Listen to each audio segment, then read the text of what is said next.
Hiya, and welcome to day 4 of Amonkhet preview season.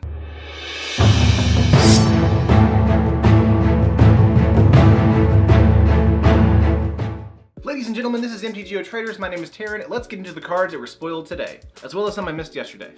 So let's kick things off with a bang. Liliana, Death's Majesty is 3 colorless and 2 black mana for a Planeswalker with 5 loyalty counters. +1 Liliana, Death's Majesty. Create a 2/2 zombie token onto the battlefield. Then put the top 2 cards from your deck into your graveyard. Her -3 is return target creature from your graveyard to the battlefield. It's now a zombie in addition to its other types. And her -7, destroy all non-zombie creatures. This card is really good. I can see it being really good in a blue-black control strategy where if you have a Torrential Gearhulk in the graveyard, you -3 get that back and then be able to get a Glimmer of Genius or something like that. I do think her -7 is not as good as I want it to be, but I think it's still a good board wipe. The reason for that is white will have zombies in their deck now, thanks to the Embalm ability. So it may not work as well as we want it to. But her +1 is also very good. My only concern is that she's quite expensive, so playing her in a standard deck is going to be kind of tricky. But I definitely think in a blue-black control strategy, if they need like a 5th Liliana, this may be the one of. Obviously, limited, draft bomb. If you get it, play it. Standard, I think we're going to see this in some blue-black control decks, and maybe we'll see a black-white zombie deck. But moving on to the other rares, we've got a legendary artifact, Throne of the God Pharaoh for 2 colorless mana. At the beginning of your end step, each opponent loses life equal to the number of tapped creatures you control. This is very good for a red-white aggro deck. As long as you're tapping out and exerting, this is going to be deadly. As far as it being a legendary artifact, I think they just don't want to stack this because it could be just game ending. But I do think if you're swinging in on tempo, then this card is just devastating to your opponent. Especially in the draft and sealed environment where artifact removal may not be as high. So sealed and limited bomb, if you can get in for a aggro strategy. I'm not so sure about standard. It's right there at the cusp of it. We'll have to see if it's in like some weird mono red aggro strategy. Because again, you need to be tapping out your creatures. Now, not just tap to attack, but attacking is one way to kind of get in for damage as well as be able to do other stuff. But this seems to be the idea with Exert and this artifact itself. Regal Caracol, I think it's Caracol, is 3 colorless and 2 white mana for a 3/3 cat. Other cats you control get +1/+1. Whenever it enters the battlefield, create 2 1/1 cat creature tokens. This is hilarious. Cat Tribal being in a limited and draft environment is freaking it's the funniest thing I've seen all week. I cannot wait to build this deck. The Egyptian lore is all about worshiping cats and saying that cats are like of the divinity, and this is just perfect for that. I definitely cannot wait to play this. Obvious limited bomb because it's a 3/3 that creates 2 1/1s and pumps them to 2/2s. So it's going to be a high draft pick, it's going to be a high sealed pick, obviously because it's a rare. And in standard, we'll probably see a cat tribal deck, and that's like the best thing I've heard all week.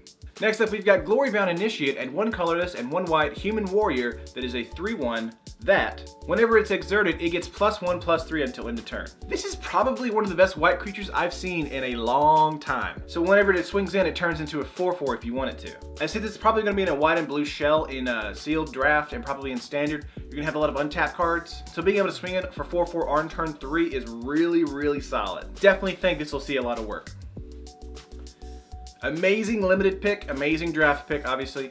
But in standard, I think you'll see this card being like a 3 or 4 of in a blue-white shell. Moving on to a blue creature, we've got Curator of Mysteries, a 2 colorless and 2 blue mana for a Sphinx. It has flying, and whenever you cycle or discard a card, scry 1. It also has cycling for 1 blue mana. Again, I think this card is going to be really good in a blue-white Azurius control type of strategy. I don't think it will see a lot of standard play. It doesn't do enough to me, but I do think it's sealed and in draft, it's a great pick. It's going to be a 4/4 flyer for days, so you're definitely going to windmill slam that into your pool. But as far as standard goes, I don't know. I kind of need to see cards that kind of work around it for it to be good. Scrying is a good ability, and so is the cycling for 1 blue mana, but I'm not sure we want to be doing that in a card slot in a standard deck. Okay, moving on to a red creature, we've got Combat Celebrant, a 2 colorless and 1 red mana for a 4/1 human warrior. If Combat Celebrant has been exerted this turn, you may exert it. When you do, untap all other creatures you control. And after this phase, there is an additional combat step. Okay. So you see that it looks good. You see that it may be good. You see that it does good things, but it's not good. The reason it's not good, it dies to everything because it's a 4/1. It doesn't have haste, and it doesn't untap itself. Now, will this see limited and draft play? Absolutely. This will see a lot of limited and draft play, and you should pick it if you get it. Will this see standard play? Probably not. Unless it's in, like, again, the white-red exert shell, where this card can get in for haste on the turn it's played, or it has some form of protection or power-up to make it more powerful. So it doesn't die to, like, a shock or a walking ballista or whatever. It's right there, and I think it has the potential to be good in particular decks, but I don't think it's like, oh my god, all-star, you know, the way people are talking about. But moving on to a card that I think is an all-star and may see some modern play. As Foretold is a 2 colorless and 1 blue mana for an enchantment. At the beginning of your upkeep, you may put a time counter on As Foretold. Once per turn, you may pay 0 mana rather than pay converted mana cost X or less, where X is the number of time counters on As Foretold. This card seems really good. I have no idea what kind of shell this is going to be in. I'm assuming the blue-white control as we talked about earlier, or a blue-black control, or something where you can cheat out a creature. But this is just Aether Vial just for spells, and it's or less. It's not like the particular amount. This card is crazy. Unless I'm misreading this, like this card will see like some standard play, it'll see limited play, it'll see modern play, it may see legacy play. I don't know. This card is making me excited. Again, it's one of those things where I look at it and I'm like, is that real? Is that real?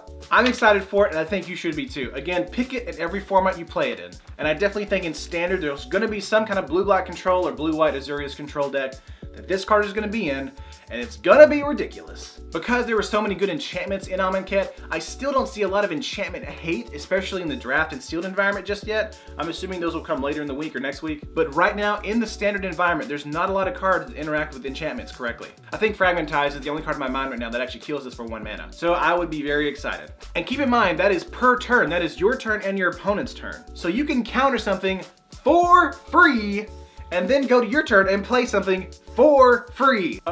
This is too good. It's too good. I'm gonna move on to the other Aftermath rares now. Okay, let's go. Mouth to Feed.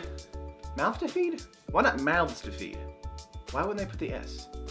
I guess because I would cast Mouths. Mouth is 2 colorless and 1 green mana for a sorcery. Create a 3/3 hippo token. Why a hippo? Who knows? But it's a hippo, so that's cool. And when it's in the graveyard, it has Feed for 3 colorless and 1 green mana for a sorcery. Draw a card for each creature you control with 3 power or greater. Again, it's good in limited, good in draft. I'm not sure about standard. All of these Aftermath cards that have been spoiled so far have not been like good for me. And they've all been like rares too. Some of them have been rares. My problem with some of these Aftermath cards is it feels like R&D like really wanted this to work and then they got really scared of it in the middle of testing. And so they either made the card really expensive to cast in 1 turn or made the ability not so great. I'm not sure which is which. But Mouth to Feed will probably never see standard play. It'll see limited and draft play. That's about it. Insult to Injury is another Aftermath card, so you can cast Insult for 2 colorless and 1 red mana for a sorcery. Damage can't be prevented this turn, and if damage were dealt this turn, it is dealt double instead. Then when it's sent to the graveyard, you can cast Injury, 2 colorless and 1 red mana for a sorcery. Injury deals 2 damage to target creature and 2 damage to target player. Okay, here's an Aftermath card I can actually get behind. The dealing damage is definitely going to be a limited and draft bomb, that's going to end you the game. The Injury is just a hilarious like shock afterwards, and that's fine.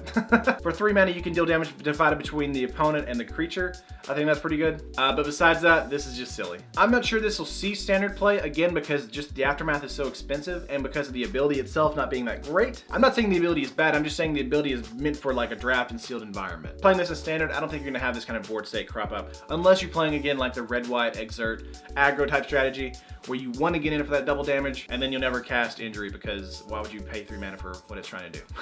Unless you need it in the game and they have 2 health left. But let's move on to another Aftermath card. Rags to Riches is this Aftermath card. So we've got Rags, which is 2 colorless and 2 black mana for a sorcery. All creatures get -2/-2 until end of turn. And when it's in the graveyard, you have Riches, which is 5 colorless and 2 blue mana for a sorcery. Each opponent chooses a creature he or she controls. You gain control of that creature. In Commander, this is hilarious. In any other format, this is just a Pyroclasm, which means for 4 mana, this is going to see a ton of drafts and sealed play. In Standard, the board wipe ability for 4 mana, I think you're just going to go to Yahini's Expertise instead of this card. This card in Commander is just going to be stupid. I really like its Aftermath ability, but only in Commander. Maybe it'll see some sealed play if the game goes on that long, but 7 mana is a high bar to reach in Draft, in Sealed, but not in Commander. Failure to Comply is our next Aftermath card. It is 1 colorless and 1 blue for an instant. Turn target spell to its owner's hand. When it's into the graveyard, it has Comply for 1 white mana and it's a sorcery. Choose a card name. Until your next turn, your opponent can't cast spells of that chosen name. Again, the blue-white Azorius control strategy is getting more and more gas. This is actually pretty good. I think in Limited and Draft, the tempo swing is very important. I don't know about Standard play, but Unsubstantiate saw some like fringe play for a little bit before it kind of got ousted by like cards like Disallow and things like that. But I do think being able to bounce something like a kill spell on their turn, and then when it comes to your turn, you cast Comply,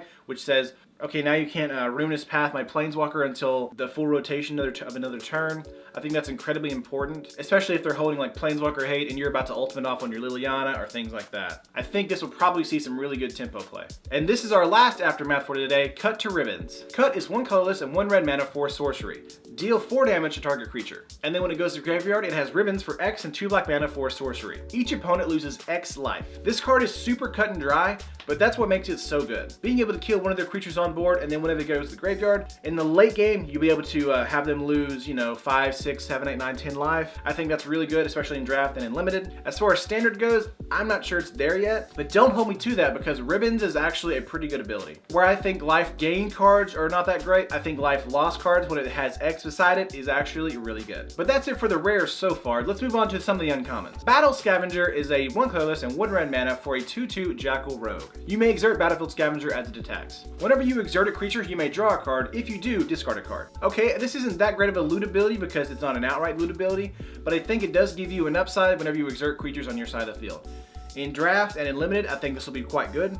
I don't think this will ever see any standard play, but I do think being able to exert a creature and then even though it's not him that's being exerted that turn, you're able to draw a card and discard a card. Looting in draft and in limited is always good. And again, I don't think this will see any standard play, but looting is good as well in standard, but it's just not there yet for me. Moving on to a green creature, we've got Manglehorn for 2 colorless and 1 green mana for a 2/2 beast. When Manglehorn enters the battlefield, destroy target artifact. Artifacts your opponent control come in tapped. At worst, it's a 2/2 bear for 3. At best, it destroys their monument or their legendary artifact, things like that. Now in standard, I don't think this will do anything. The reason I say that is because Mardu Vehicles is a thing, and even though like Heart of Kieran can come in tapped, it's not gonna be a creature that turn.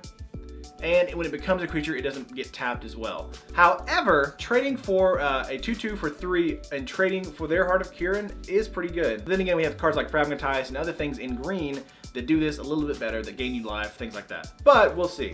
It's an interesting card for sure. Okay, here's another green creature. It's a Watchful Naga. 2 colorless and 1 green for a 2/2 Naga Wizard. You may exert Watchful Naga as it attacks. If you do, draw a card. Wow, okay, so straight up value. Okay, that's good.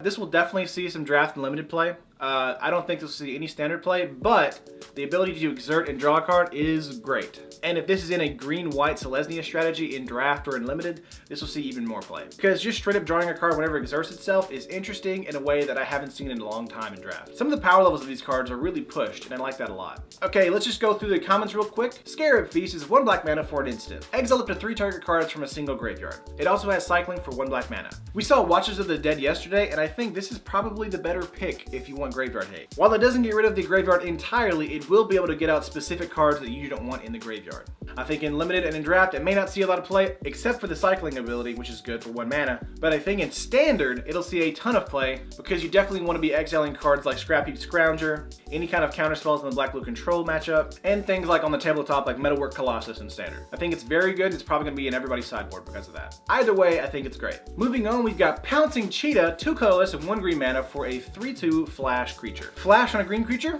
Pretty good. Although I'm confused why it's not Queen Cheetah instead of Pouncing Cheetah, because there is a King Cheetah that does essentially the same thing. That is a weird missed opportunity. I'm not sure why. But this goes straight into your Cat Tribal deck, so it's actually really good. And I'm thinking that Cat Tribal deck's probably going to be a white-green Selesnya matchup. It's going to be like a mid-tier draft pick. I would definitely play it in sealed because it has flash, so it can kind of come in there and trade off for a blocker unsuspectedly. And in standard, it'll be in the Cat Tribal deck. But moving on to the red card, we've actually got a reprint, and it is Magma Spray, 1 colorless for an instant. Magma Spray deals 2 damage to target creature.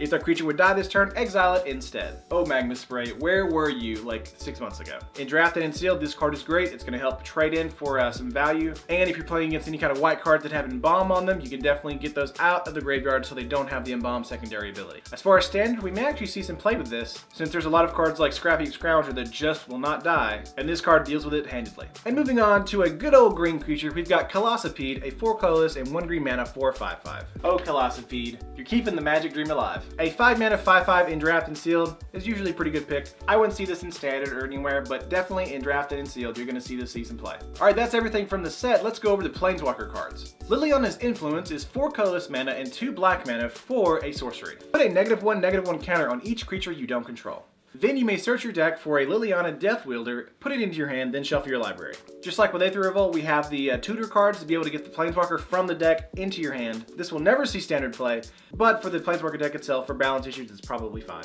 The -1/-1 is cute. If only it didn't cost 6 mana.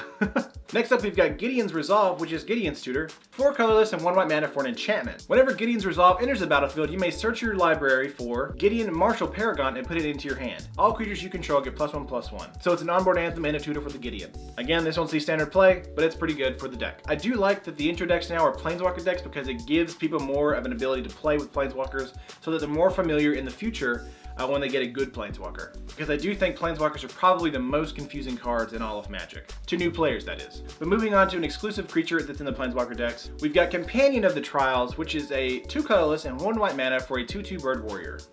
It has flying, and for 1 colorless and 1 white mana, you can untap target creature. But you can only do this if you have a Gideon on the board. This is an interesting card, and I'm not sure if it won't see standard play. Again, a lot of the untapped cards, it makes me think of a red-white aggro strategy.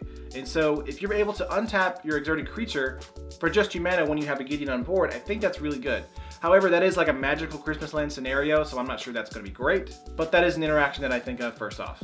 And moving on to the last creature out of the Planeswalker deck that's specific, we have Desiccated Naga, a 2 colorless and 1 black mana for a zombie Naga with 3 strength and 2 toughness. It has a similar ability to the Bird Warrior, which is it has pay 3 colorless mana and 1 black mana. Target opponent loses 2 life and you gain 2 life. You can only do this if you have a Liliana on board. This won't see any kind of play. It's just too expensive, but I do think it's cute. And it's something that the Planeswalker decks will definitely play around with. And the 2 other cards in the Planeswalker decks are actually land, and they probably will see standard play. You've got Foul Orchard and Stone Quarry, black-green and red-white respectively. Again, mana fixing in standard is very important, and having more options for land is always good. However, I do feel a little irked that these are not in the actual set, but I do think they're definitely a needed card for the decks. And that is it, ladies and gentlemen. That is all the cards I have for you today. What did you think? Do you like Liliana? I think Liliana will see a lot of good play. What about As Foretold? That card is bonkers. Leave a comment below and I'll be sure to interact with you. But like the video if you liked it, and subscribe to MTG Traders for more videos in the future. We'll see you guys.